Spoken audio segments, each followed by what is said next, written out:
Again, Lahara Kahawe Jongi Nere Chamo Chimbu Jongo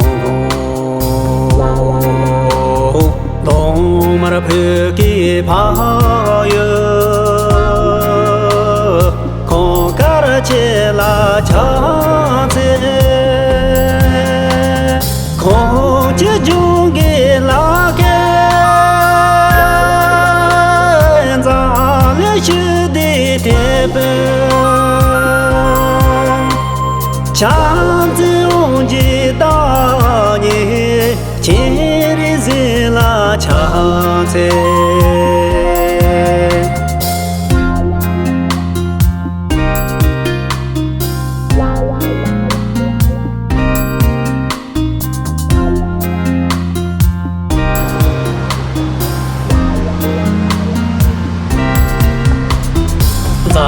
Laying the shin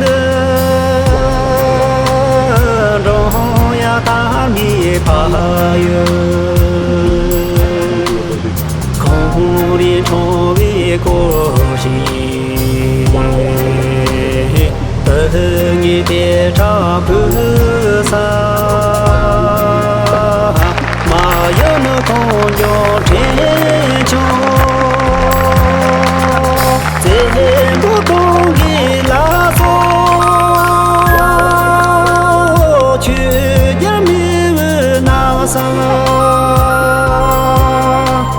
Saya tuki sena na yo jita medo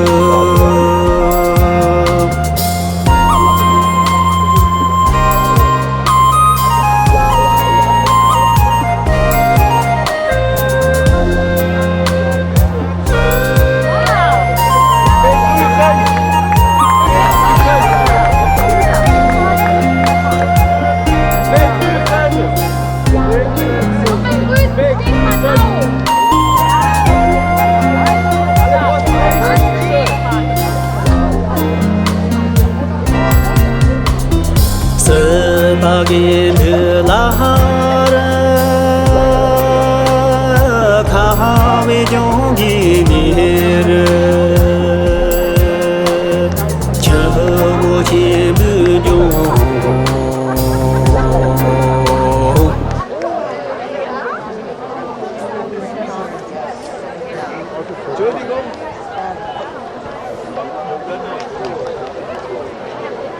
Hallo! Hallo! Hallo!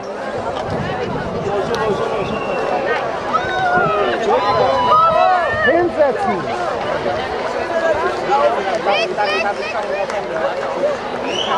Hallo! Nicht genau in der Mitte. Wo ist das denn?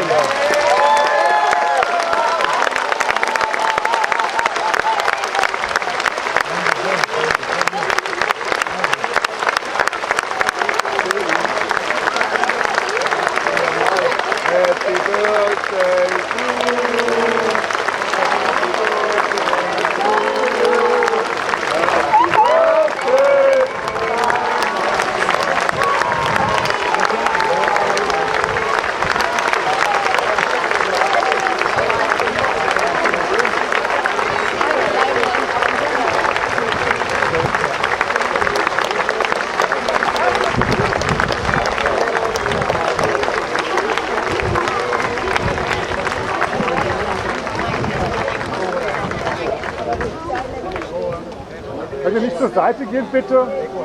Wir sehen gar nichts mehr. Super. Die andere auch noch.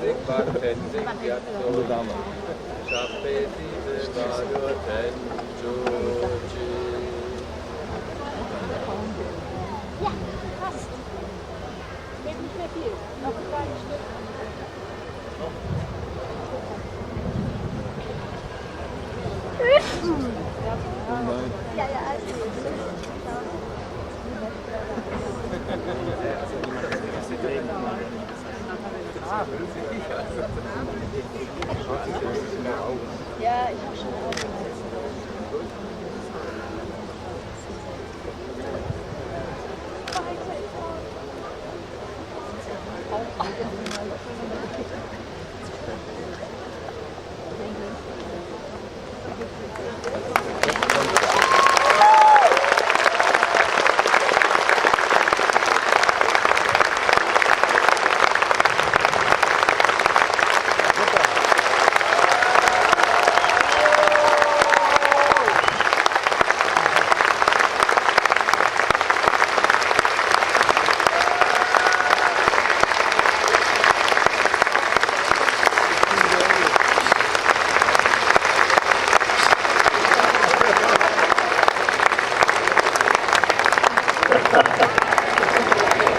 Please, sit.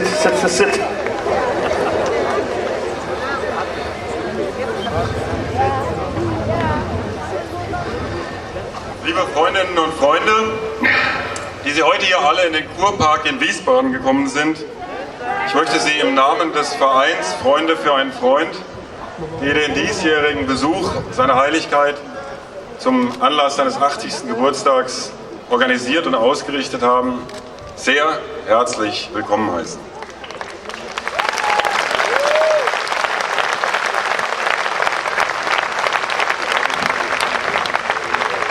Wir haben erfreulicherweise eine große Zahl von Ehrengästen heute hier, die erfreulicherweise so viele sind, dass ich sie nicht alle namentlich begrüßen kann. Ich bitte deswegen, es mir nachzusehen. Und pauschal begrüße ich einfach nur die Mitglieder der hessischen Landesregierung, die hier sind, der Landesregierung anderer Länder, die Mitglieder des Europäischen Parlaments, des Deutschen Bundestages, des Hessischen Landtages, anderer Landtage sowie die Botschafter und Vertreter der verschiedenen Länder, die heute hier sind. Seien Sie alle herzlich willkommen. Danke für Ihren Besuch.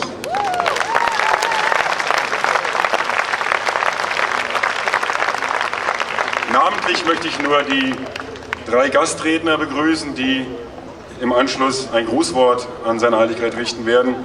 Damit zum ersten die Vizepräsidentin des Deutschen Bundestages, Frau Claudia Roth. Herzlich willkommen, Frau Roth.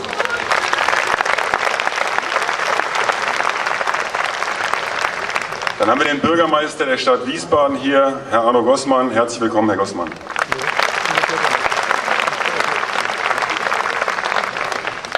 Und wir haben den Ministerpräsidenten AD und langjährigen Freund des Dalai Lama, hier Herrn Roland Koch mit seiner Frau Anke. Herzlich willkommen, Herr Koch.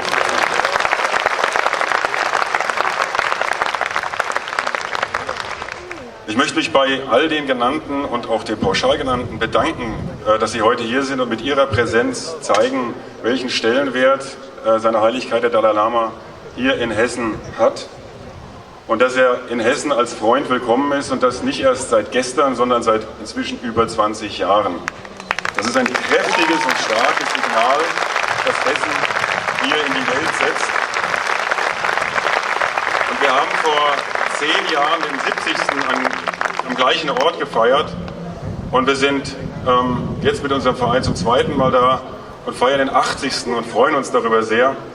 Und ich nutze gleich mal unverschämterweise die Gelegenheit und lade Sie, Eure Heiligkeit, ein, bei gleicher Gesundheit und gleicher Tatendrang. Hoffentlich sehen wir uns in 10 Jahren wieder hier und dann feiern wir den 90.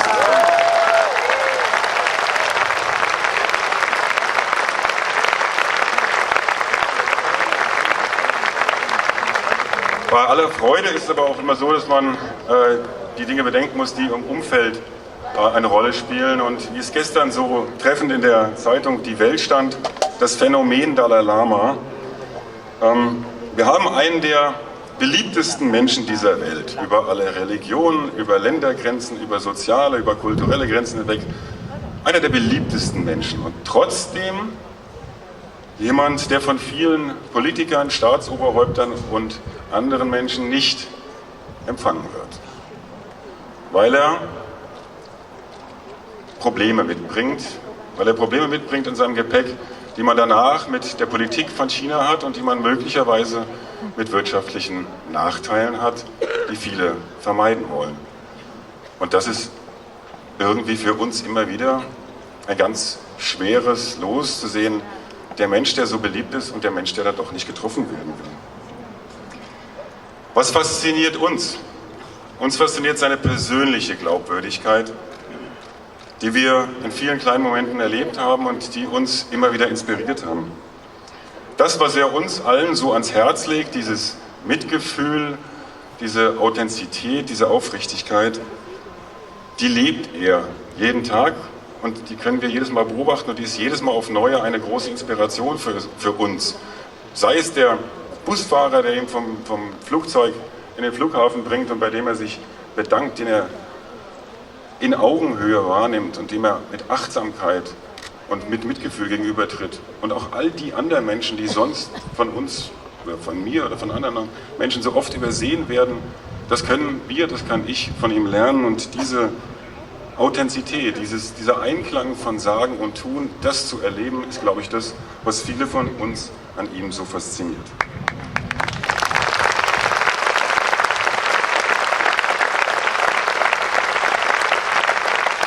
Überall, wo er hinkommt, begeistert er Menschen, sei es Einzelne oder wie heute hier viele Tausende. Und das ist ein Mann, der in einem Atemzug genannt wird mit Martin Luther King, Nelson Mandela, Mahatma Gandhi. Ein Mann, der für den friedfertigen Weg steht und, wie ich es vorhin schon gesagt habe, auch ein Mann, der kein Einreisevisum bekommt für ein Land wie Südafrika, wo sich die Friedensnobelpreisträger treffen. Und das, obwohl er seine politischen Ämter abgegeben hat, seit 2011 einen gewählten Nachfolger hat, der heute hier auch anwesend ist. Und ich begrüße seinen Nachfolger im Amt des Ministerpräsidenten im Exil, den Vertreter Herrn Dr. Lobsang Sangai. Herzlich willkommen.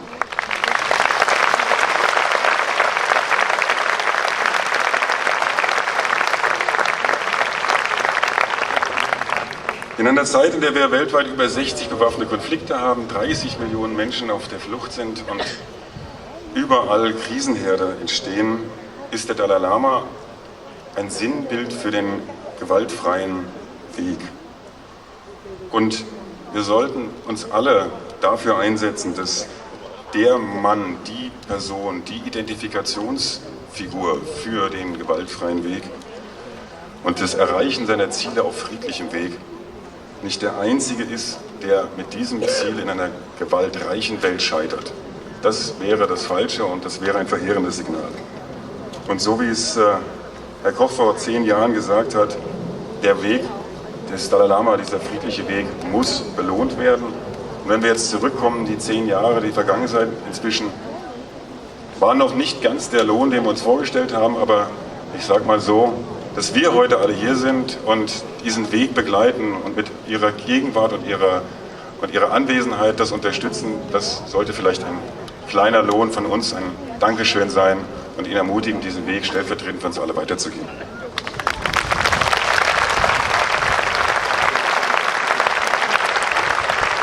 Hessen setzt seit 20 Jahren durch diese enge und aufrichtige und politisch nicht einfache Freundschaft ein deutliches Zeichen für Frieden, Aussöhnung und Menschlichkeit in die Welt. Und es ist kein Zufall, dass der einzige Ort, das einzige Land, wo der Dalai Lama anlässlich seines 80. Geburtstags in Europa Station macht, eben Hessen ist, wo er jetzt zum 37., 38. Mal als Freund willkommen ist und es ausdrückt als It's like coming home. Und das macht uns hier in Hessen dankbar. Es ist ein Geschenk für Hessen, für den Verein und für uns alle. Man kann sich mit ihm schmücken. Und das tun sicher viele Menschen. Man kann ihn aber auch einfach auf sich wirken lassen. Und das ist das Ziel unseres Vereines, Menschen in seine Nähe zu bringen und ihm die Gelegenheit zu geben, auf sie zu wirken. Und wenn wir heute einen Mensch auf diesem Platz haben, der diesen Platz verlässt und für diese Menschlichkeit, dieses Mitgefühl und diese Authentizität ein klein wenig mehr Raum schafft in seinem eigenen täglichen Leben, dann haben wir in unserem Verein etwas Großes für uns erreicht und sind froh und stolz. Vielen Dank. Wir hören jetzt ein kurzes Lied von der Musikerin Dechen mit ihrer Band. Und das ist ein Mantra, das bekannteste tibetische Mantra, Om Mani Padma Hum.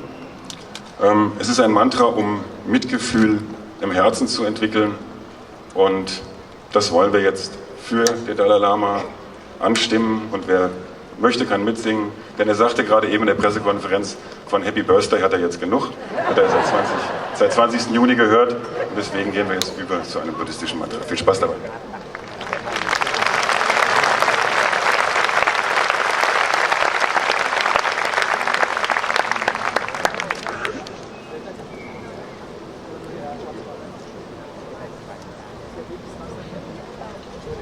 Hallo, weg damit bitte.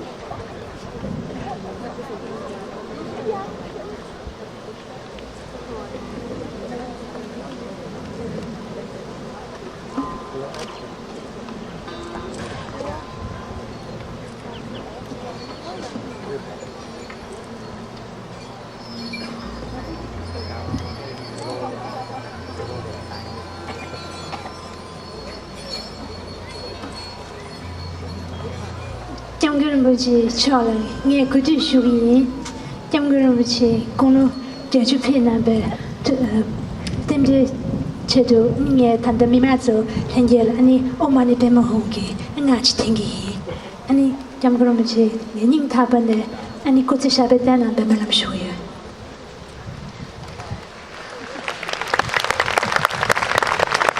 Ich habe seine Heiligkeit aus tiefstem Herzen gebeten, noch so lange wie möglich für uns hier zu sein, für uns zu wirken und als Symbol des Friedens für die Welt da zu sein.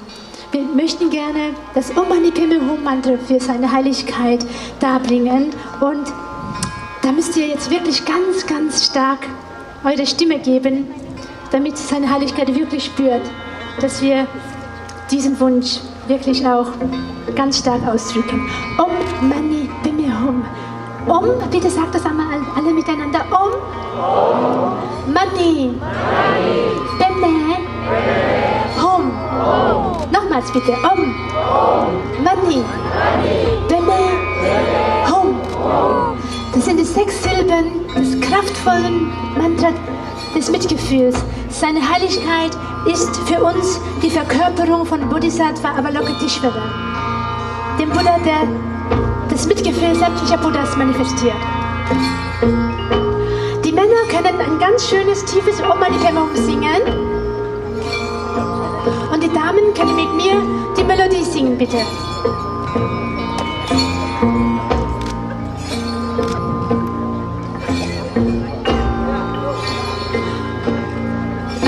Die Männer zuerst, gell? Die haben immer länger zum Verstehen, wie es geht, gell?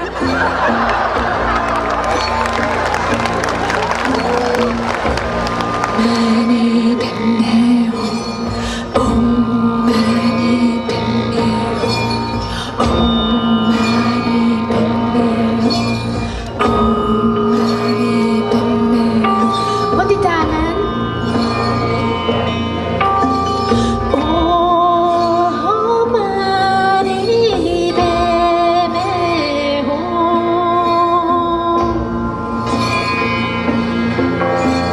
Oh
実際やだよ俺なんとしてるから对呗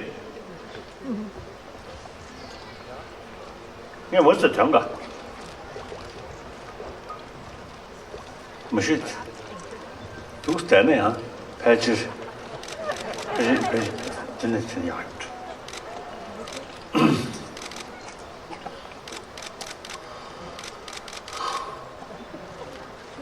Dear brothers and sisters, once more we have this gathering here.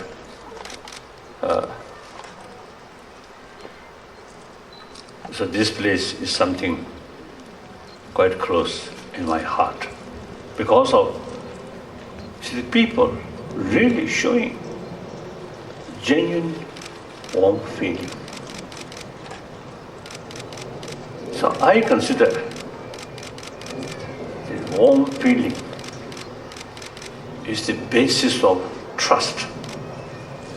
Trust is basis of friendship. We human beings, as a social animal, friendship is very essential.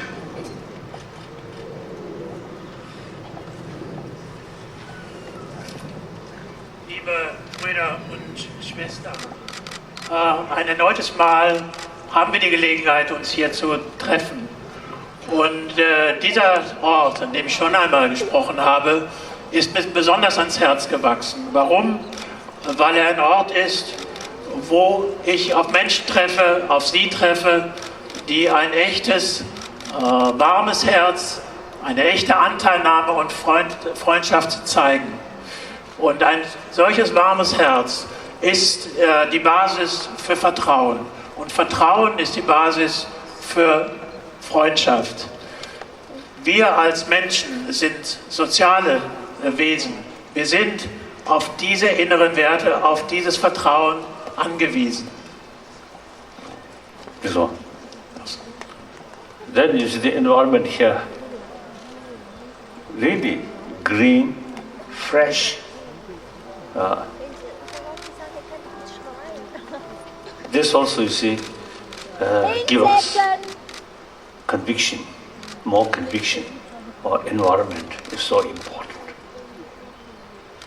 Und auch dieser Ort, wo es so grün ist, so frisch ist, gibt uns ein klares Zeichen oder stärkt unsere Überzeugung, wie wichtig eine intakte Umwelt für uns ist. I think people here, I think really warm feeling. So seems the cloud also now showing us compassion. If rain, strong rain, heavy rain comes, disturb our peace of mind.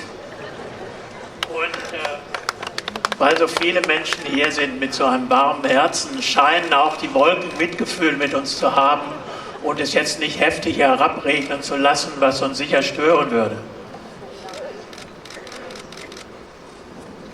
Now only missing, or I hope, more birds here and fly here and here, and on top of the tree, some birds singing there. And then you see, this area become even more beautiful. Ich könnte mir noch wünschen, dass wir noch mehr Vögel sehen und hören könnten, die von Baumwipfel zu Baumwipfel fliegen und diese Atmosphäre noch schöner gestalten. Then certainly I must thank firstly organize this sort of wonderful gathering, and then the singer. See, this is the first time. You see, the mantra, sacred mantra, Om Mani Padme Hum, with some musical instrument. I saw almost like the first time. It was very nice. So I thank then those speakers really express what you really believe and feel. And you show your serious concern about Tibet and also justice, these things. So I very much appreciate. You see, more and more people really showing serious concern about these things, and that is give us more hope, more confidence, and also that show of strength of truth. So sometimes, you see, the power of gun sometimes overwhelmed, overwhelmed power of truth. So power of truth come from public. So this expression, I think, really strengthening power of truth. Thank you.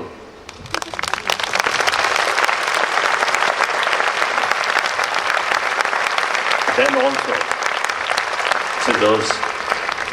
to the speakers, at least these two, since many years we know, so we become a very close friend. So you see, their expression really confirm our friendship is a long-lasting friendship. This friendship will carry till our death. So, I don't know, you go first or me go first, I don't know. But in any way, till our death, we remember each other. Okay.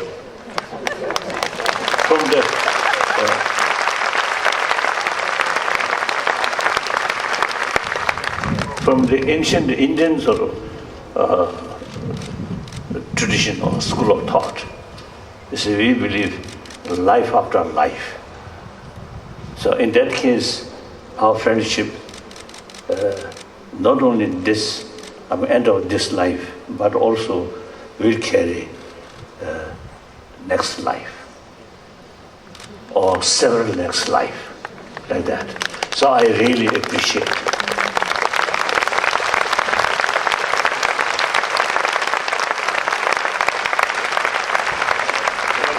Ich möchte meinen Dank aussprechen zunächst den Organisatoren für die wunderbare Vorbereitung, die wunderbare Arbeit, dass heute dieses Zusammenkommen möglich ist. Und ich möchte der Sängerin danken und ihren Musikern. Ich glaube, das ist zum ersten Mal, dass ich dieses heilige Mantra Om Mani Padme Hum begleitet von Musikinstrumenten gehört habe. Dann möchte ich besonders danken den Rednern, Herrn Bürgermeister und auch besonders Frau Roth und Herrn Koch, die ich seit vielen, vielen Jahren kenne und die wiederum gezeigt haben mit ihrem Ausdruck, mit ihrer Rede, wie tief unsere Freundschaft ist. Und sie haben gezeigt, ihren tiefe Sorge und Anteilnahme für das Volk Tibets, für die Gerechtigkeit, für die Wahrheit. Dazu möchte ich meine tiefe Wertschätzung zum Ausdruck bringen. Und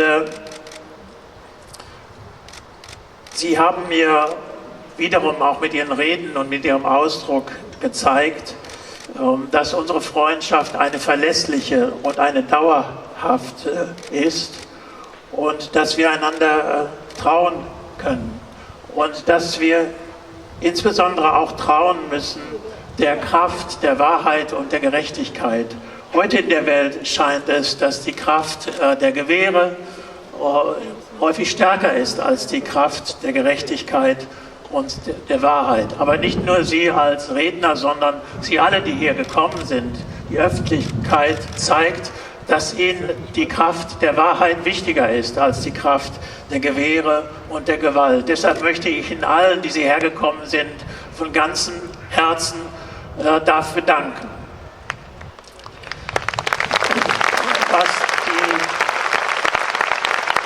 die Freundschaft anbetrifft, besonders mit Frau Roth und Herrn Koch, die mich jetzt so lange schon begleiten, möchte ich von Herzen meinen ganzen Dank dafür aussprechen. Und ich bin sicher, unsere Freundschaft, unsere Erinnerung aneinander wird uns das ganze Leben lang begleiten bis zum Tod. Wir wissen nicht, wer von uns zuerst gehen muss, aber die bleiben, werden sich an diese Begegnung und die Freundschaft bis zum Tod erinnern. Und als ein Vertreter einer alten indischen Philosophie glauben wir auch an die Wiedergeburt. Das heißt, unsere Freundschaft wird noch in zukünftige Leben weitergehen. Davon bin ich überzeugt und dafür ganz herzlichen Dank. Then, whenever I meet people, I always say, share two things. Number one, as a human being, now today, human population over 7 billion.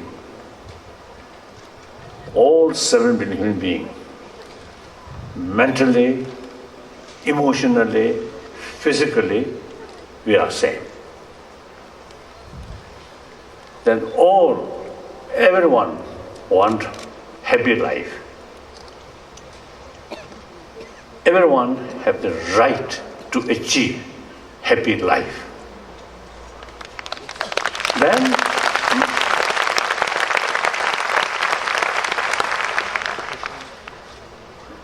as we human being, social animal, individuals' happy life very much depend on rest of your community.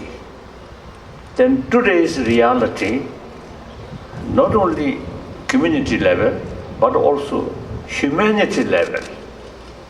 I think because of global economy, and also you see because of the technology, these things, whole world, different part of the continent, you see, the different continent, even continent, you see, very linked each other.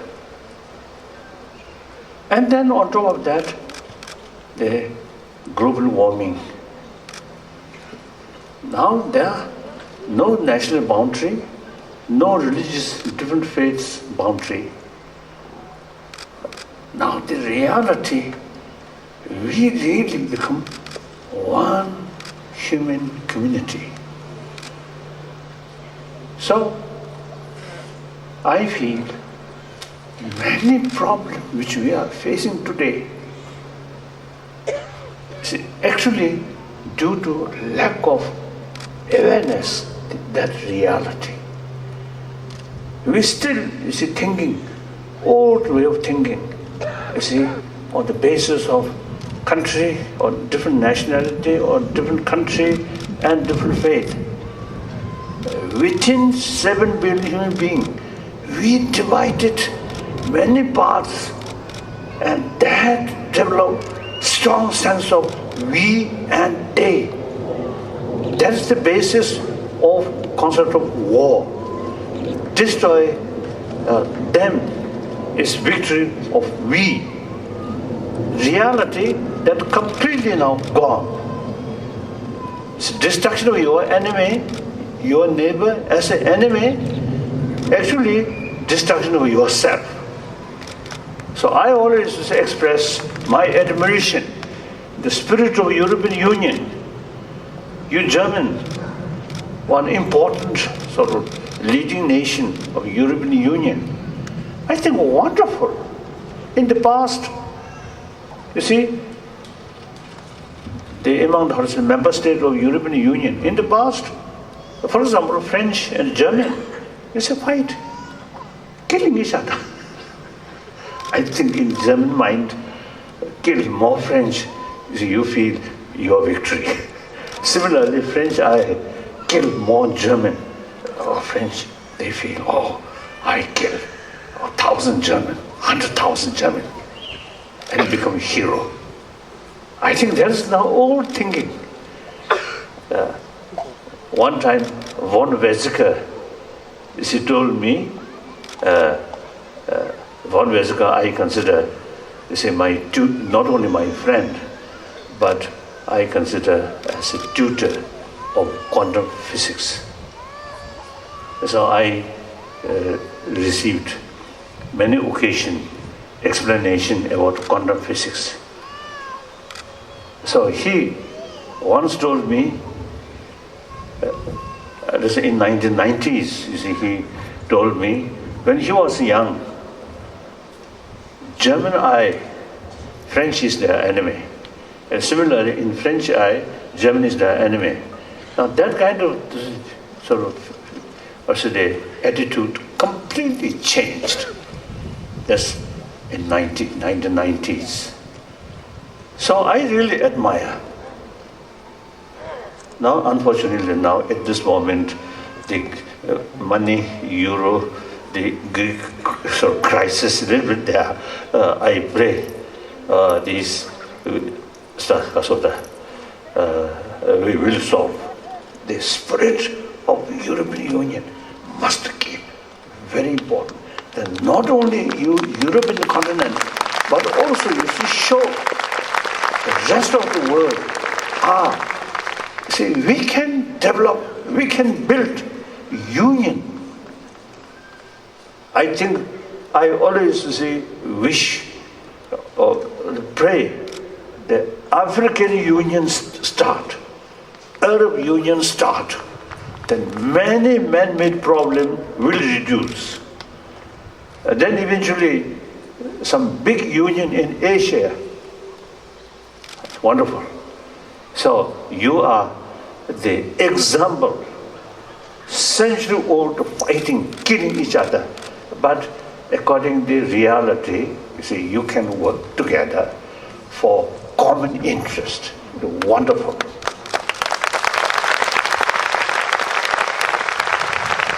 So eventually, on the basis of strong conviction, oneness of 7 billion human beings, once that kind of the concept of conviction developed, then all those man-made problems, if not completely eliminate, but definitely reduce.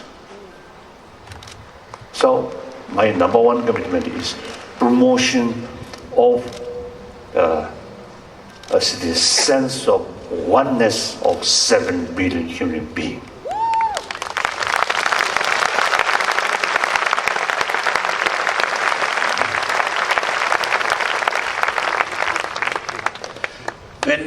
While he translates, I sit. Translate. Wenn ich mit Menschen spreche wie hier, dann liegen mir zwei Dinge besonders am Herzen. Das erste beruht darauf, dass ich mich als ein Mensch fühle unter 7 Milliarden Menschen und der Überzeugung bin, dass wir auf einer Ebene, auf der grundlegenden Ebene völlig gleich sind, was unsere mentale Beschaffenheit anbetrifft, unsere Emotionen und unsere Physis.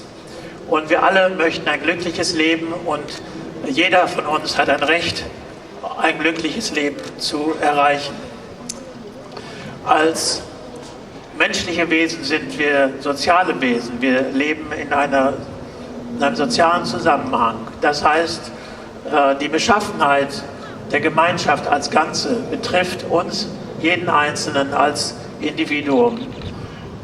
Und besonders die Welt heutzutage wächst mehr und mehr zusammen, ist voneinander abhängig, ist miteinander verknüpft. Ob es sich auf kommunaler Ebene bezieht oder auf die nationale Ebene, auf Kontinente oder die ganze Welt. Die Ökonomie macht keine Grenzen. Oder auch die Umweltfragen wie die globale Erwärmung kennt keine Grenzen von Ländern und von Nationen oder Staaten. Das heißt, die Realität ist heute so, dass wir eine Gemeinschaft geworden sind. Und ich bin der Überzeugung, dass viele Konflikte und Probleme, die wir erleben, darauf beruhen, dass wir dieser Tatsache nicht genügend Rechnung tragen, nicht genügend bewusst sind, wie sehr wir miteinander verbunden sind. Und viele der Konflikte der Vergangenheit beruhten darauf, dass wir die Unterschiede so sehr betont haben und als unabhängige Einheiten verstanden haben, die ihre Interessen gegen andere durchgesetzt haben oder durchsetzen mussten. Und da gab es das Konzept von wir und jene. Und dies hat zu vielen Konflikten und Kriegen geführt.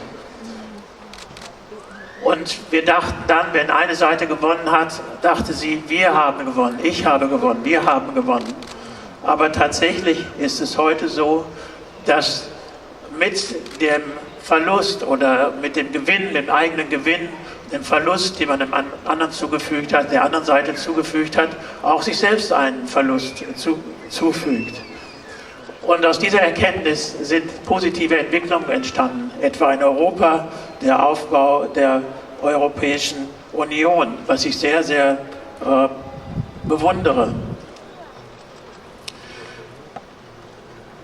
Es gab viele Konflikte, vor allen Dingen auch in den Herzen der Menschen in Europa, die überwunden sind. Beispielhaft genannt zwischen Franzosen und Deutschen.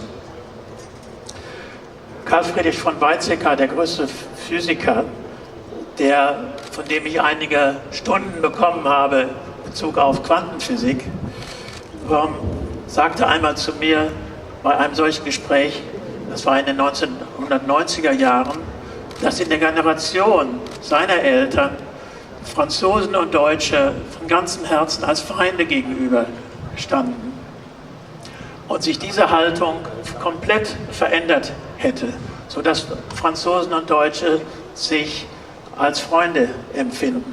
Es ist also ein klares Zeichen, dass eine Veränderung der Haltung möglich ist. Und diese manifestiert sich auch in der Europäischen Union. Ja, jetzt erleben wir eine Krise, die mit dem Geld zu tun hat. Und ich bete dafür und hoffe, dass diese Probleme gelöst werden können und möchte Sie bitten, den Spirit, der hinter der europäischen Einigung steckt, darüber nicht zu vergessen. Sie müssen diesen Geist der Einheit bewahren, auch in der Krise. Und ich hoffe, dass diese Einheit Europas auch ein Zeichen sein kann für andere Kontinente. Es war meine große Hoffnung, dass auch die Afrikanische Union einen ähnlichen Weg und eine ähnliche einigende Kraft haben kann. Oder ähnliche Zusammenschlüsse in Asien. Und sie geben, wenn sie die Europäische Union bewahren, diese Idee bewahren und weiterführen, schaffen sie nicht allein die Vorteile für sich selbst in Europa dadurch, sondern sie geben der Welt auch ein Zeichen, wie wertvoll, wie erfolgreich eine solche Idee sein kann. Und das ist etwas, was ich Ihnen noch mitteilen möchte als erstes, dass wir als Basis dieses Bewusstsein benötigen, dass wir eins sind als 7 Milliarden Menschen auf der Welt. Und aus dieser Überzeugung setze ich mich dafür ein, dass die menschlichen Werte, dass unsere gemeinsamen menschlichen Werte erkannt werden und wir auf dieser Basis die Konflikte in der Welt lösen mögen.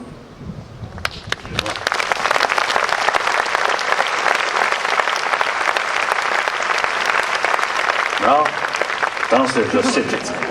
Take some rest in the water.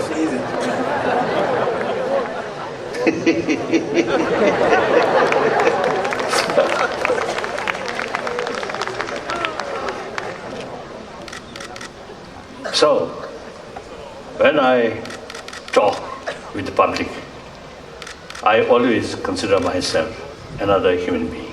We are same. I never sort of feel I am Buddhist. And most important, I am 14th grade Dalai Lama. I never felt that. I'm just another human being. So on that level, we have everything common. So some of my experience can be useful. If I'm, as the ladies say, the manifestation of our local Ishvara, then my experience no use for you. So since we are same human being, my experience is you can find some sort of practical or some useful. To me also, you see, meeting more people, variety of people, I also learn some useful experience like that. So we really need a sense of oneness of 7 billion human beings. In the meantime, each of 7 billion human beings, because each of them, their future depends on the rest of the humanity. So each of them have the moral responsibility to think well-being of 7 billion human beings. So whatever you also do, different profession, you see, utilize your different profession, goal, same goal, happy humanity. So that means happy world, peaceful world, compassionate world. So here I have some sort of critical view about the existing education system. Existing education system very much oriented about material value, not much talking about inner value. So when you see the inner value is concerned, we totally rely on religious faith. That's not adequate. Now today, out of 7 billion human beings, over 1 billion non-believer. And among the 6 billion believers also, there are some quite naughty believers there. Not very serious. That nothing wrong with religion, but the person, you see, who accepts religion without real conviction, the value of moral principle. If you have strong conviction, the value of moral principle, then all these religions, you see, give us this sort of strength or conviction, the value of as a moral principle. Moral principle mainly loving kindness, with that forgiveness, tolerance, contentment, self-discipline. So all major religious tradition, in spite of different philosophy such as some religious people say, oh, Creator is the ultimate source. Some religions say, no Creator. So theistic religion, non-theistic religion, and within theistic and non-theistic, there are differences. In the philosophical fields, big differences. But it doesn't matter. The very purpose of these different philosophies, same. To promote conviction about inner value, mainly love. So, okay, different method, but same aim. So, that's my number one commitment, to promote conviction or awareness about these basic human value. Indifference. I mean, there are no differences, believer or non-believer. Even anti-religious people, they are still human beings. They also deserve our love, our respect. like that. If we, you see, through our effort, promote this value through education, not through religious teaching, but through education, from kindergarten up to university level, then I think certainly these man-made, as I mentioned earlier, man-made problem automatically reduce. So whenever we feel some differences, then second thought, we are same human being. We have to live together on this planet. Then, you see, the only way is through talk, through dialogue, mutually agreeable solution. That's the practical, that's the realistic. One-sided victory, one-sided defeat, impossible. So then, I think, real peaceful world can develop. Like that. Then I think the first step in order to achieve a peaceful world, there is in Rome recent Nobel sort of laureates meeting. You see, we develop one sort of suggestion after we listen the nuclear experts, their explanation. I mean, experts about nuclear consequences of using nuclear weapon. Oh, really terrible. So then, after the clear presentation, then everybody felt, oh, we must do something. It's not sufficient just to talk. Nuclear weapon is something very negative, very destructive. It's not sufficient. We must develop sort of timetable. Within 2 years, we must achieve, because of that, eliminate all nuclear weapon and free world, free from nuclear weapon. Now we must see through action. Again, one time in Hiroshima, on Nobel laureate sort of meeting, you see, many sort of speakers express with God's blessing, we will achieve a peaceful world. Then my turn.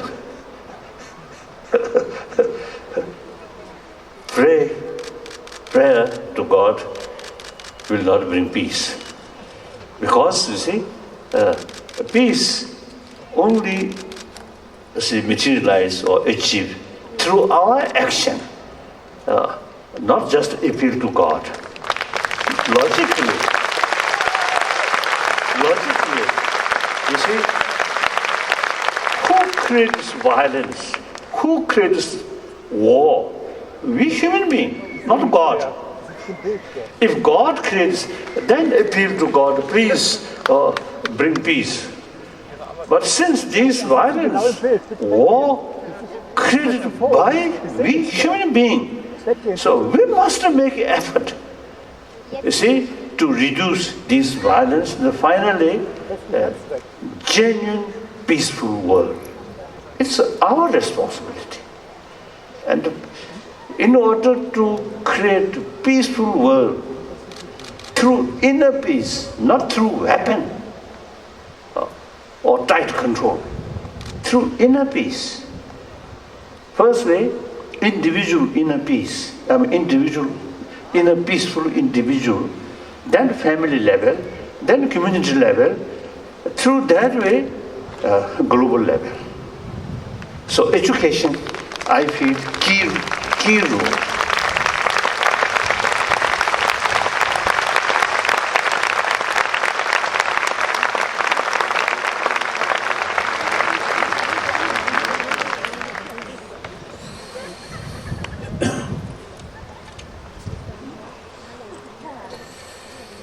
Und die Frage ist, wie können wir zu einem größeren Frieden kommen?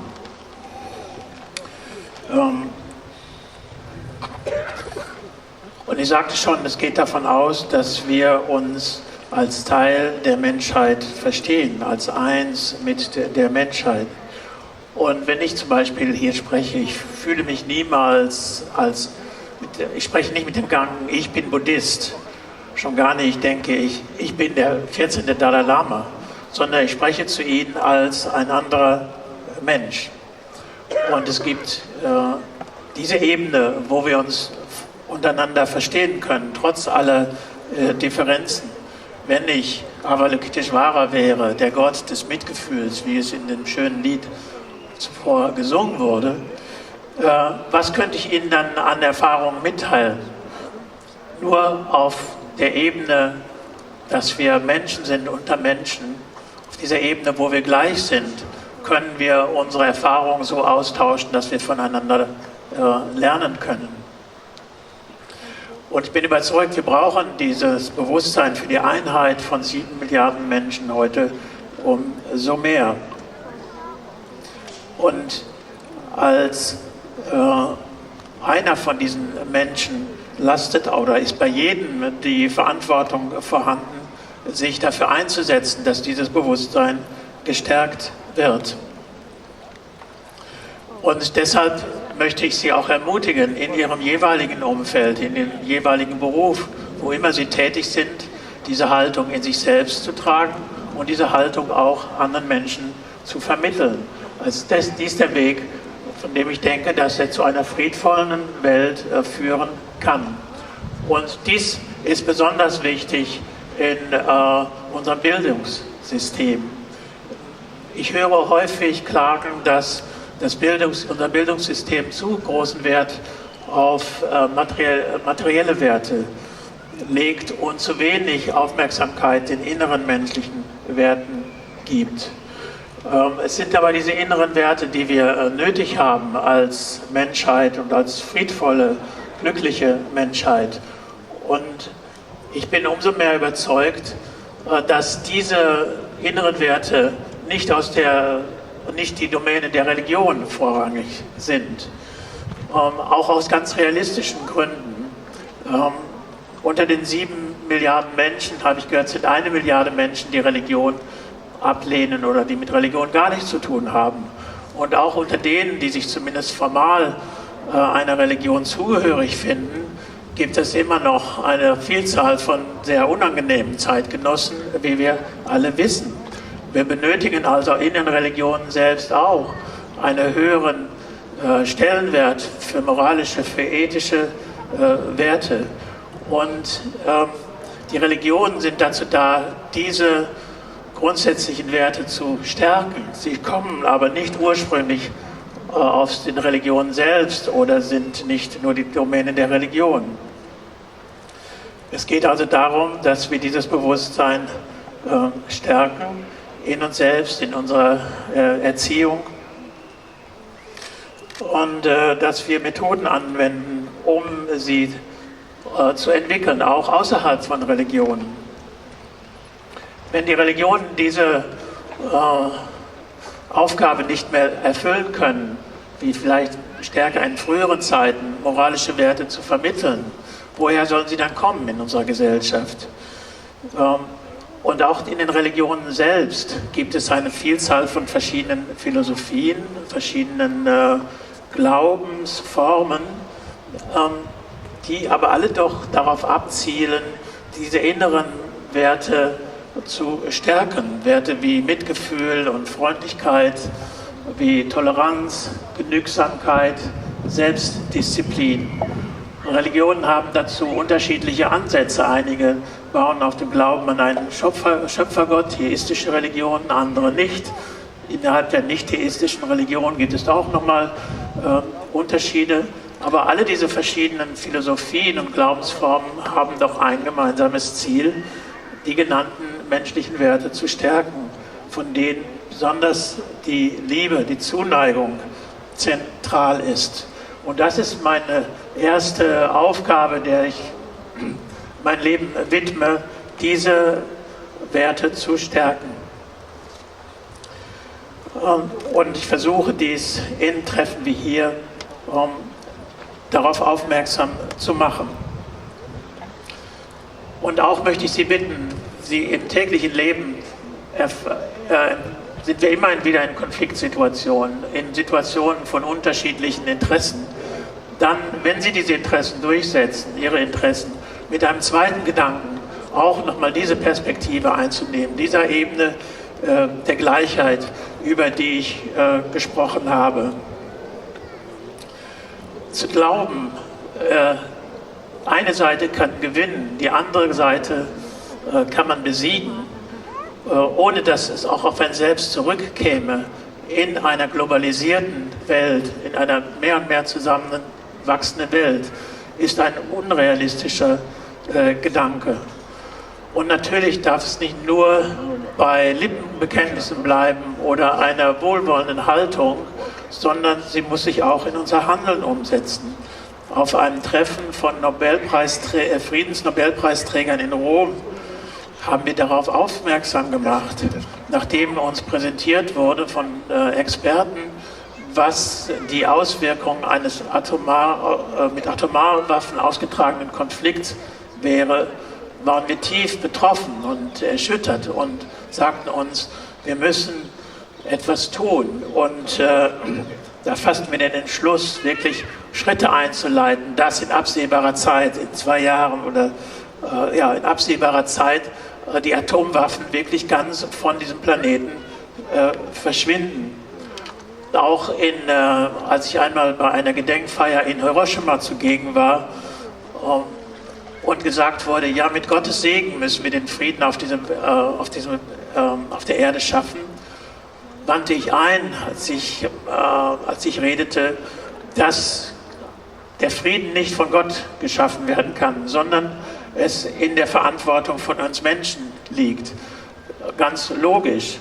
Wenn Gott die Konflikte geschaffen hätte, dann wäre es angemessen, ihn zu bitten, diese Konflikte zu beenden. Wenn sie aber von uns Menschen geschaffen wurden, dann liegt es in unserer Hand, sie zu beenden. Und der Weg dazu ist durch inneren Frieden. Dieser innere Friede ist etwas, was wir individuell in uns entwickeln müssen. Und dann können wir es hinaustragen in unsere Familie, in die Gemeinschaft, in die ganze Welt.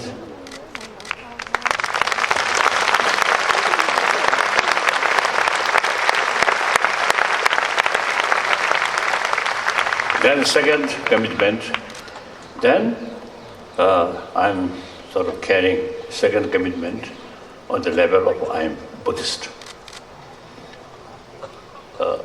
And as a result of now last, I think, 40, 50 years, meeting many practitioners of different religious traditions, really wonderful. Of course, interfaith sort of meeting, good in the public eye, very good, but real sort of as a method to understand the value of other tradition. That's meeting with practitioners who have some experience. So like my meeting with Thomas Merton, one Christian,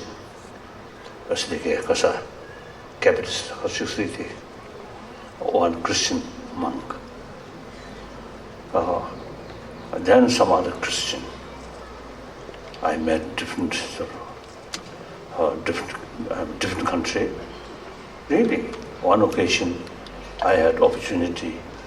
It's almost like pilgrimage to one Christian Catholic monastery in southern France in a mountain. Usually nobody allowed. Once is a monk join that monastery, the rest of life remain there, like that. I had opportunity. And then also Muslim. Nowadays, sometimes as a people, you see, consider Islam is a little bit sort of as a militant. Actually not. Some people among the Muslim, some little bit sort of stay, now so-called terrorists, these is the background Muslim.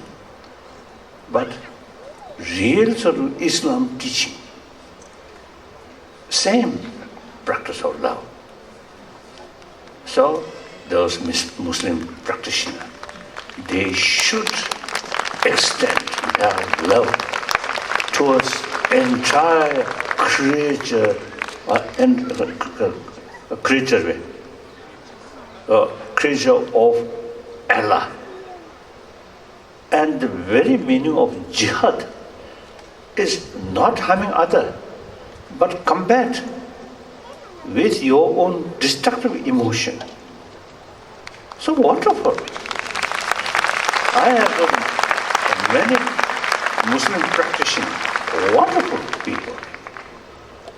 So similarly, Hindus, Jains, and Jews, and the practitioner of all these major world traditions. You see, I think very, very, very nice person, a sensible person. So therefore, you see, all these major traditions have same potential to give us the I think meaningful life. So therefore, when I was in Tibet, and I feel, oh, Buddhism is best, no other religion. So that kind of sort of attitude. Come out, meet these people. Then I develop, all these major traditions have same potential to help, to teach humanity loving kindness, like that. As I mentioned earlier, it's a philosophy, different philosophy, that's necessary. So therefore, the religious harmony is very possible and should have, particularly nowadays, in the name of religion, killing each other, unthinkable. So therefore, I say, till my death, I committed promotion of religious harmony. So now these two, my commitment, they're my friends. You see, please think more seriously these 2 points. If you feel something, important, you feel important, then make contribution your own way. The way to make a contribution is not this kind of public meeting. At least each of you have, I think, 10 friends, for example. Then, so you share with, these concepts with your 10 friends. Then each 10 person again have another, so each one have 10 friends. That means 100. So from 1 to 10, from 10, 100, from 100, 1,000, 1,000, 10,000. Go like that. So that's the way. Sometimes I also feel, problem of world, something beyond our individual sort of ability. Then think, then who should make effort? We human beings, not government, not United Nations. We individual should make attempt, effort. You see, change humanity level first start from individual. So please think, you all, if you sort of wish or sort of agree, make an attempt. First, yourself try to become more compassionate person, then share with other people. Like that. So that's real gift of my birthday. Happy birthday. Without this meaningful gift. Just a cake. Not necessarily a gift of happy birthday. Or then sometimes it could be miserable birthday.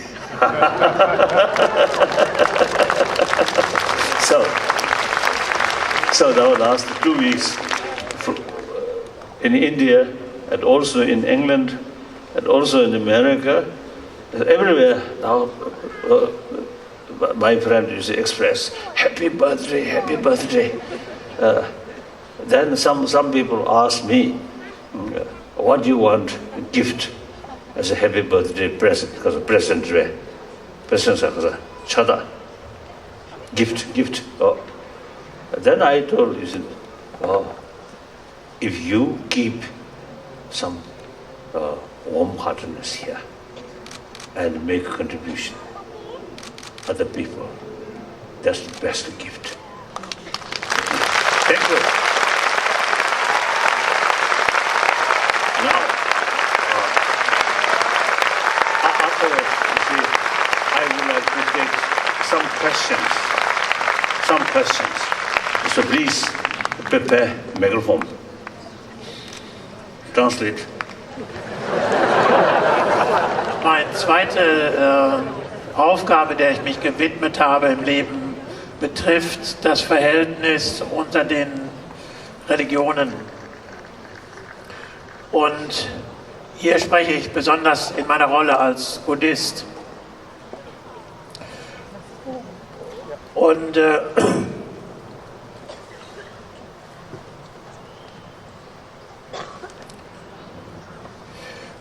um die religiöse Harmonie zu verstärken, gibt es verschiedene Mittel und Menschen treffen sich und es gibt vor allen Dingen öffentliche Auftritte, öffentliche interreligiöse Treffen.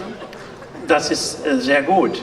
Aber ich habe in meiner Erfahrung festgestellt, dass es eine viel tiefere Ebene der Harmonie gibt in persönlichen Begegnungen. Wenn Menschen unterschiedlicher Glaubensrichtungen sich treffen als Praktizierende, als Ausübende dieser Religion. Zum Beispiel meine Treffen mit dem katholischen Mönch Thomas Merton haben sehr stark meine Wertschätzung für das Christentum, für diesen Weg gestärkt. Oder als ich in das Kloster Montserrat gefahren bin, eine Art Pilgerfahrt in Südfrankreich und ich dort eine Begegnung hatte mit einem Mönch, der als Einsiedler lebte und der Liebe und Genügsamkeit gelebt hat.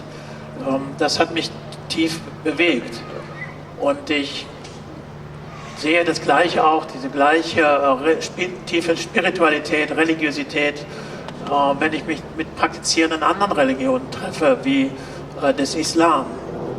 Heutzutage haben viele die Vorstellung, der Islam sei im Wesen eine militante Religion. Das entspricht weder der Lehre des Islam, noch entspricht es meiner eigenen Erfahrung mit Muslimen. Ich bin überzeugt, der Islam ist eine friedfertige Religion. Und natürlich liegt es auch an den Muslimen, diese Friedfertigkeit ihrer eigenen Religion zu leben und in die Gesellschaft zu tragen. Auch das Wort Dschihad hat nichts mit einem äußeren Krieg zu tun, sondern es ist das innere Engagement, der innere Kampf oder die innere Auseinandersetzung mit den eigenen negativen Emotionen wie Hass und Ähnlichem. Und das wird sehr deutlich aus Begegnungen, die ich mit Muslimen hatte und habe. Und das Gleiche trifft auf Juden zu oder Menschen aus dem Hinduismus. Wo immer wir hinschauen, wenn Menschen ihre Religion tatsächlich praktizieren, dann können wir diese gemeinsame Spiritualität und diese gemeinsamen inneren Werte in ihnen und ihrem Leben feststellen. Und ich sagte schon, die Philosophien, die Glaubensunterschiede können wir wertschätzen als unterschiedliche Methoden, diese gemeinsamen spirituellen Werte zu verstärken. Als ich noch in Tibet war, da dachte ich, naja, der Buddhismus ist das Beste. Das war für mich eine Selbstverständlichkeit. Ich kannte aber auch kaum andere Religionen. Als ich dann in die Welt hinauskam und Menschen getroffen habe, wuchs in mir diese Überzeugung, dass das Potenzial aller Religionen, die positiven Werte im Menschen zu verstärken, gleich ist. Und die Philosophien, die unterschiedlichen Philosophien, nur unterschiedliche Mittel zu diesem Ziel darstellen. Und deshalb, solange ich lebe, werde ich mich auch diesem Ziel widmen, das Verständnis der Religionen untereinander zu fördern. Und auch Sie möchte ich bitten, etwas für diesen Geist des Verständnisses unter den Religionen zu tun. Und versuchen Sie, jeder auf Ihre Weise, diese Werte zu stärken.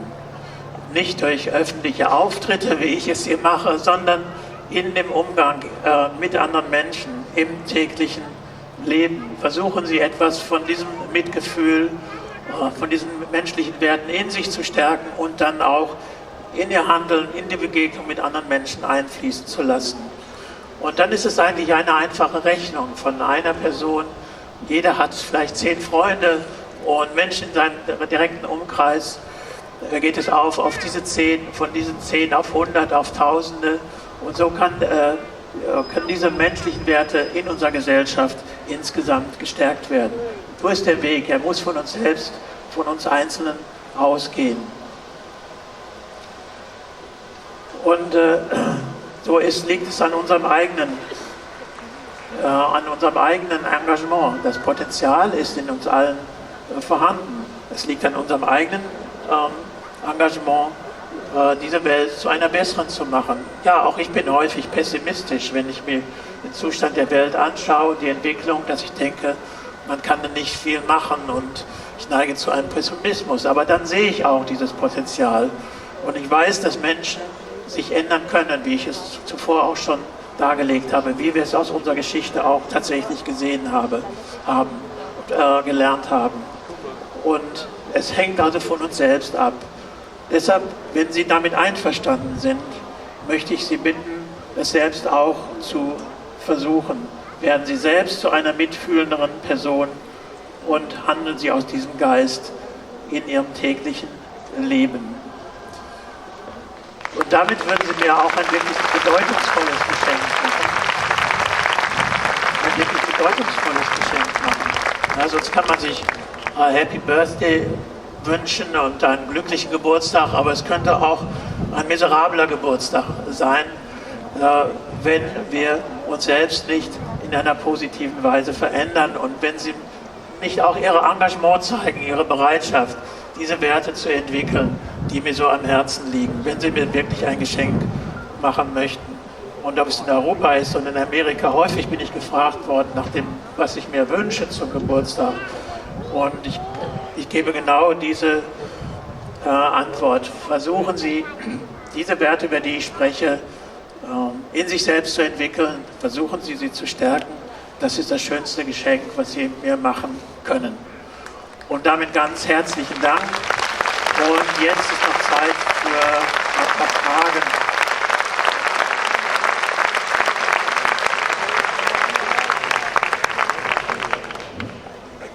Yes, start. So many challenges. I think basically, my major decisions for life, particularly those difficult period, I think eventually become very right. So no regret. And most important, sincere motivation. So like that. You know, all activities, including politics, is carried with this sincere motivation. Then you carry this work honestly, truthfully, and carry it transparent. Then you gain more self-confidence and feel There is nothing to hide. Then you gain real strength. If you saying something, aim something different, but then very difficult. No matter how sort of nice appearances, but inside some anxiety. Like that.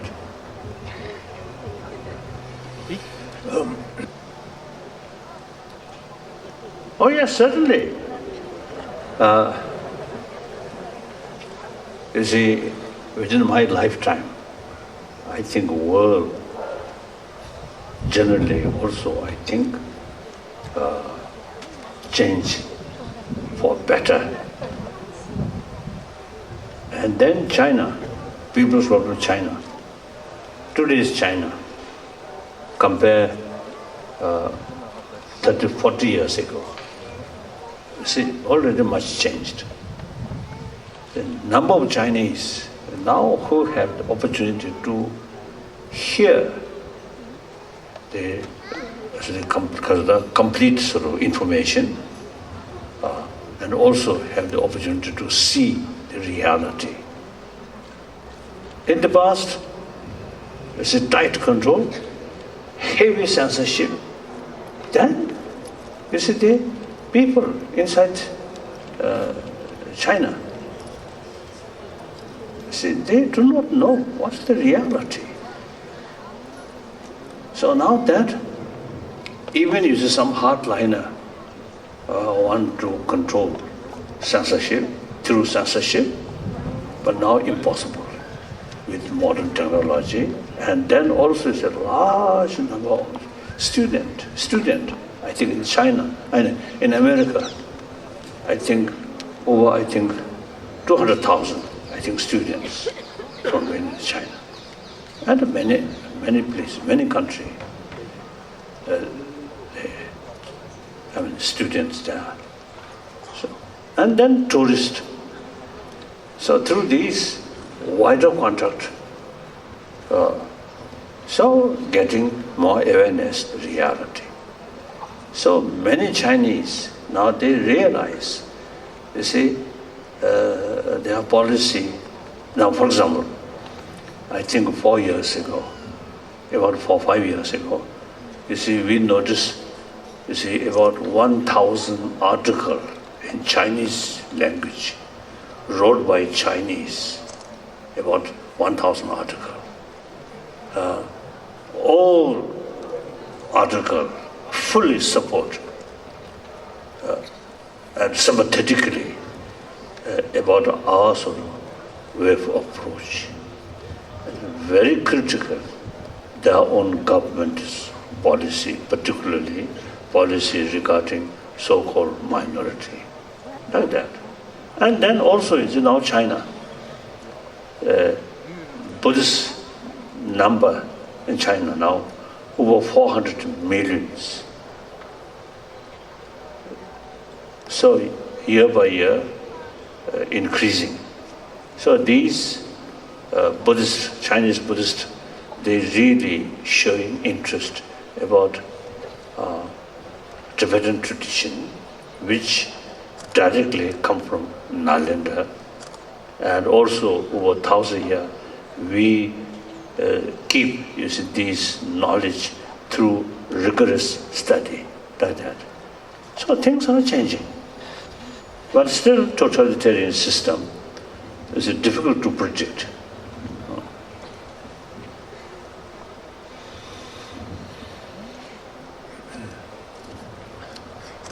Ja, ganz gewiss sehe ich diese Möglichkeit.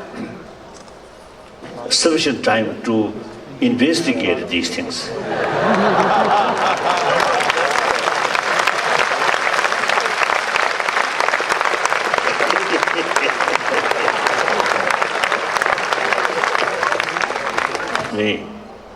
If you have sort of opportunity or chance meeting Jesus Christ, then what your question?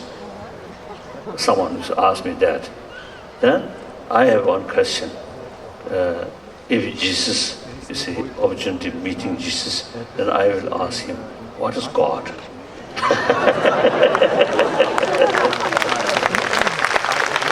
Und noch eine Anekdote dazu. Einmal bin ich gefragt worden, Ego, there's some kind of strong sense of self,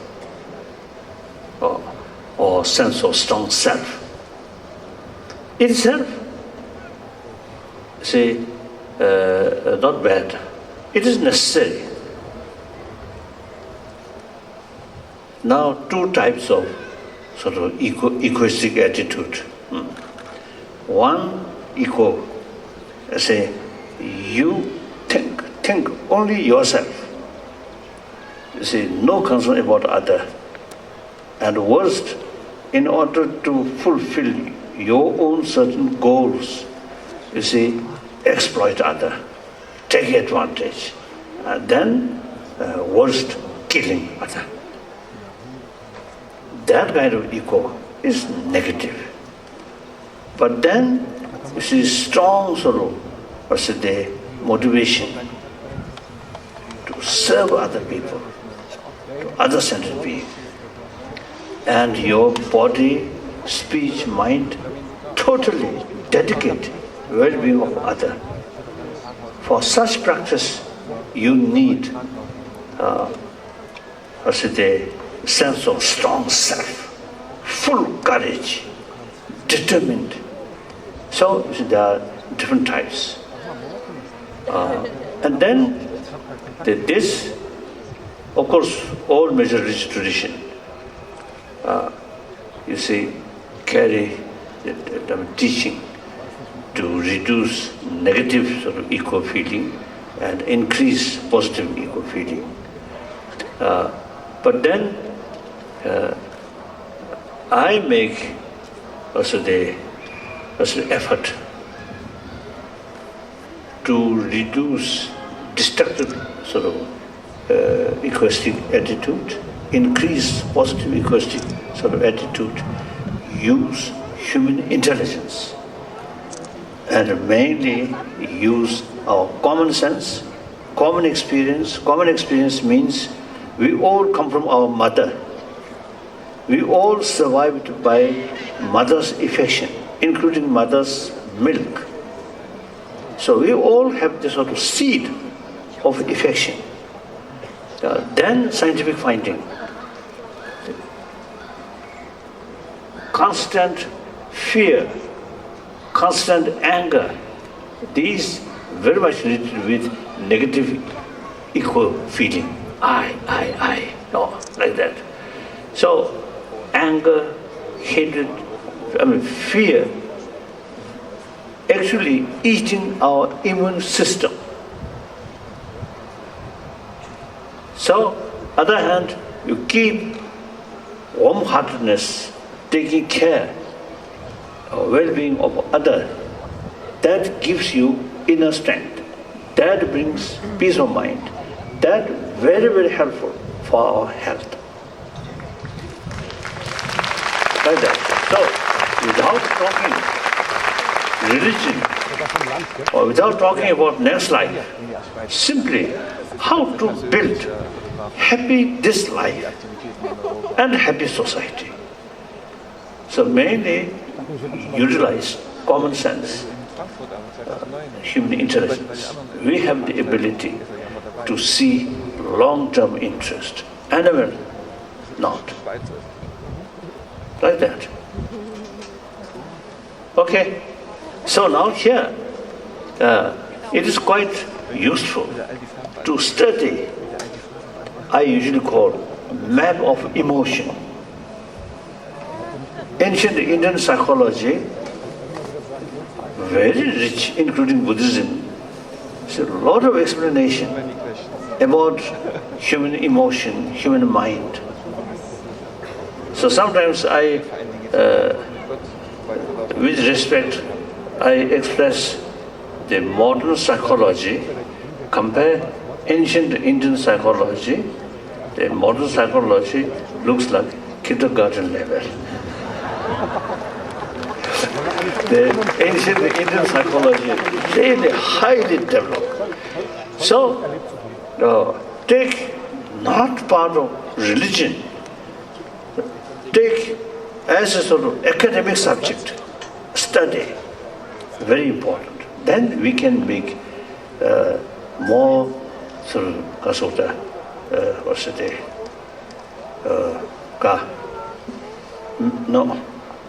more detailed sort of detailed understanding about variety of emotion.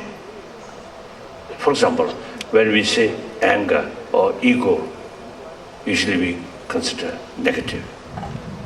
But more detailed, if we go detailed, due to motivation, due to some other sort of the emotional factor, you see, like anger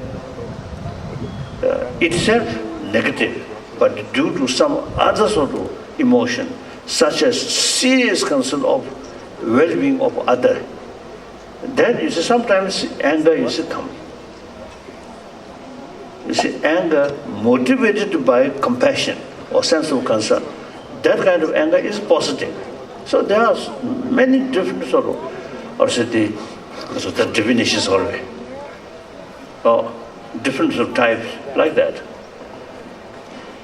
So I wish they, including those, also the elder brothers, sisters,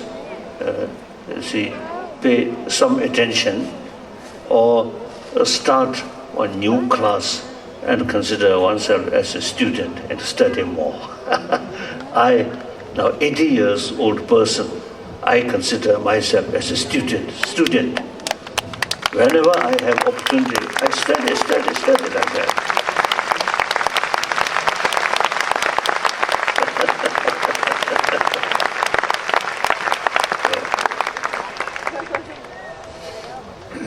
Also die Frage war, wie können wir... Yes, I think art also one, I think important, what you call medium to carry is a certain message. So I think most of people is really showing interest or love music like that, and different sort of artistic sort of expression. So you can do, and then there's a music survey, ceasefire.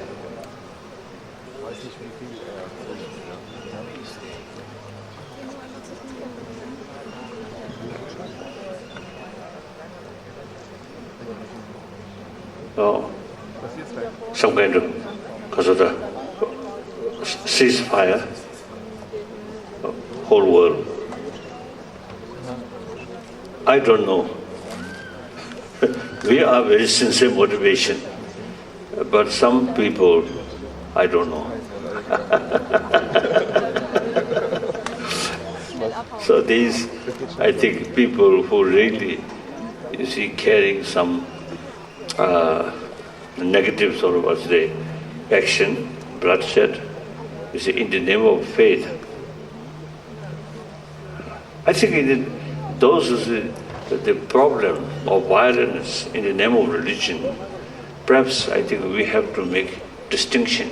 One group, the real reason is power or economy. Then simply use name of religion. Then some, maybe the so-called fundamentalist, I think extreme view, sense of one religion, one truth.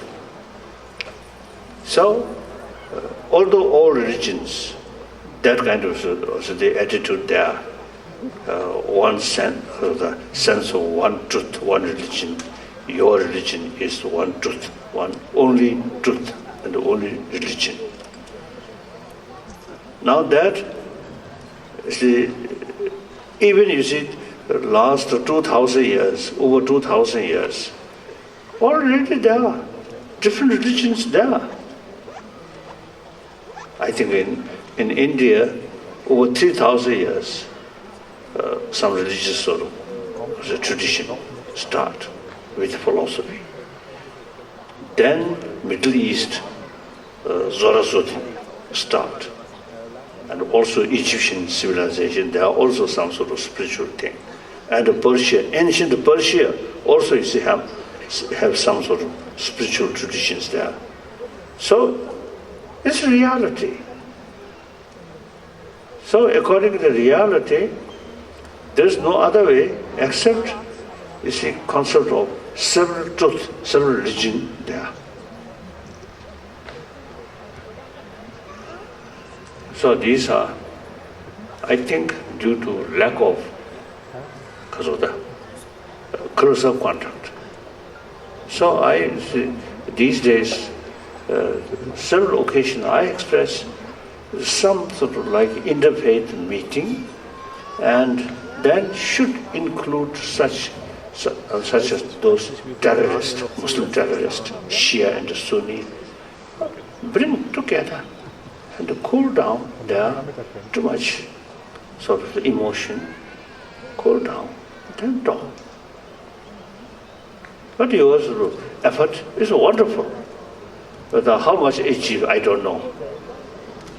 Worthwhile. Make attempt. Make effort. Decide that. Okay.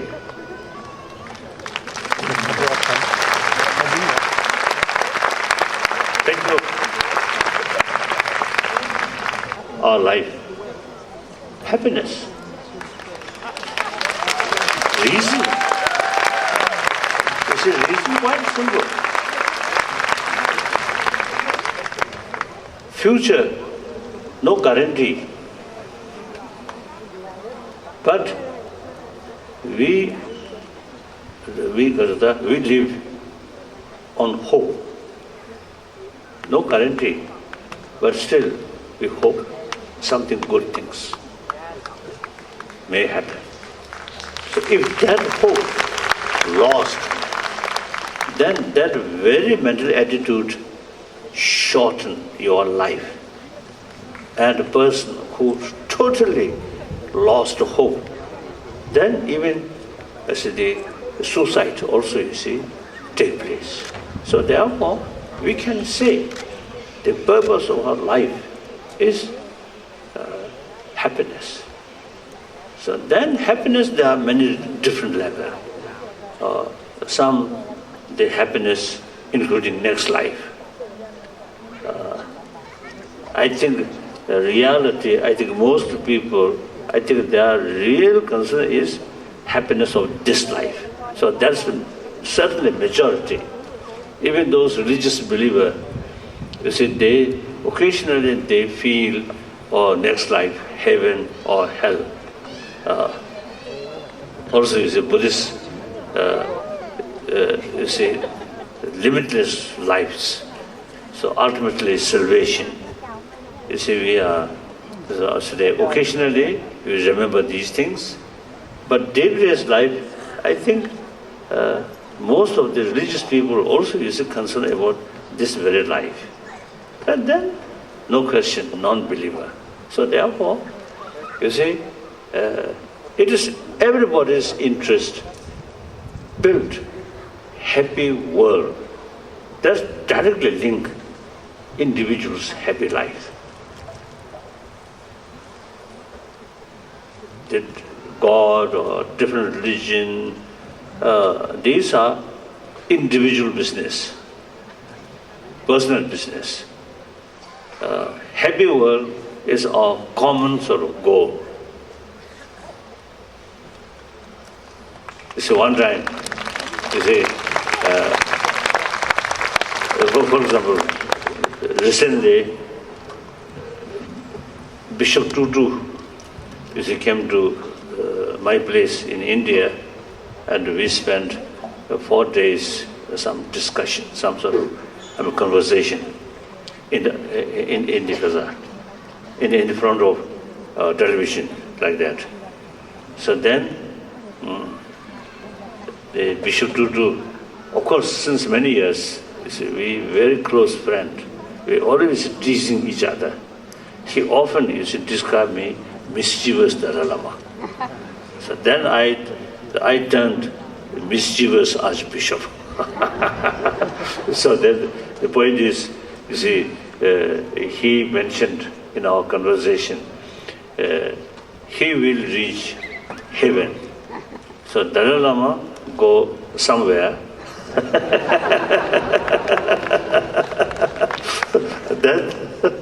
then finally I told him, this very life, happy world is our common responsibility. Next life is a private business.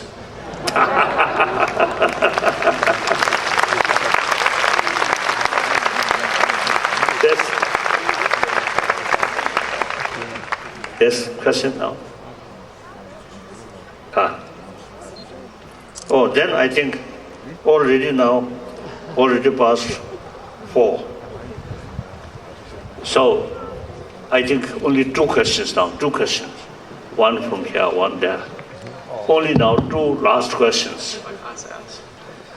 That I think I already mentioned this question should ask the Chinese government, not me. As soon as you see, they give me sort of positive signal, I'm ready. Go there. That's China. China, you see, most populated nation, very important nation. Thank you. Your Holy Highness, I come with my son and my wife, and we really hope that we can present a Hatha to you. And we have a little gift for you if you don't mind. Can you please allow us? Okay. Can I bring my new friend here also? Oh. Come. Oh, combination, Asian and European. Yes, now, last question. Yes.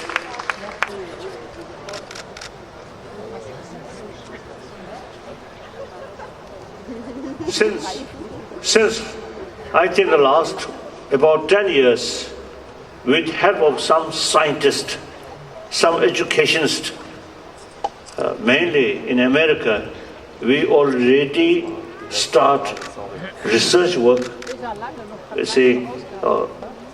one sort of curriculum about secular ethics, which can fit in secular education field. So perhaps within, I think, this year or next year, that draft of curriculum will be available. Then in India also, you see some, discussions, some universities, like that. In the British Columbia, the Western Canada, since you see the University Kirsa, or University of British Columbia now already carry some program.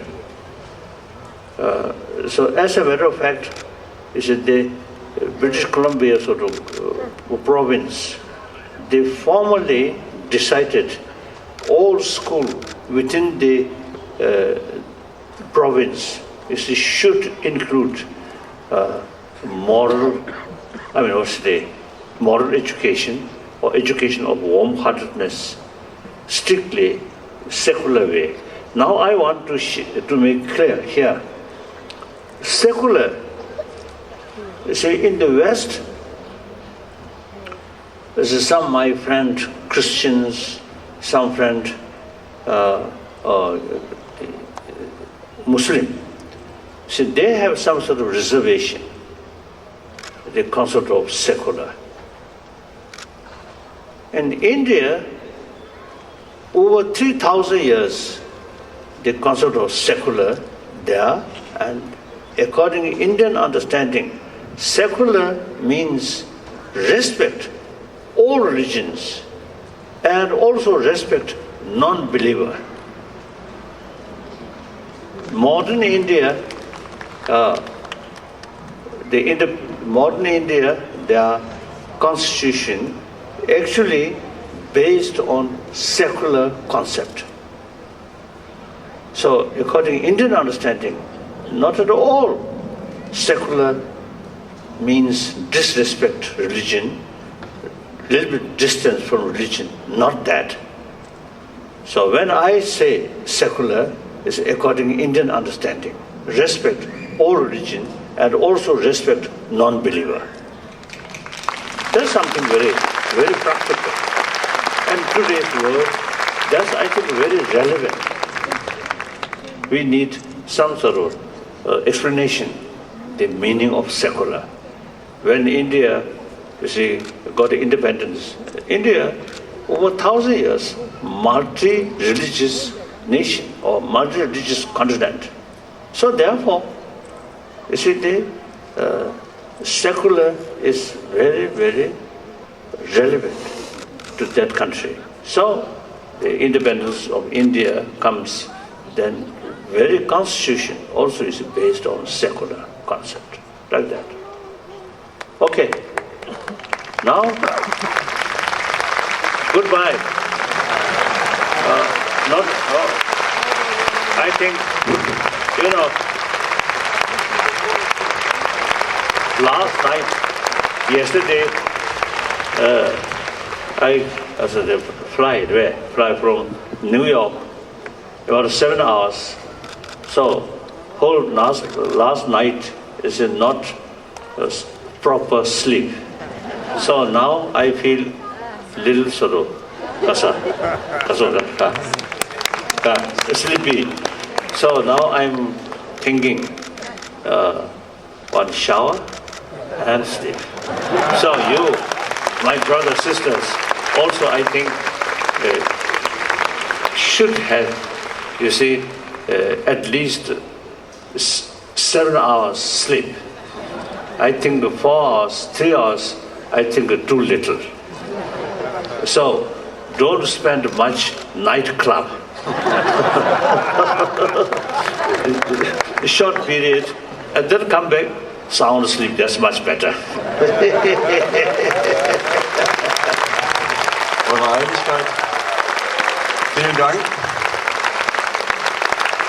Wir wollen uns an der Stelle auch nicht nur bei dem Dalai Lama für seine Zeit bedanken.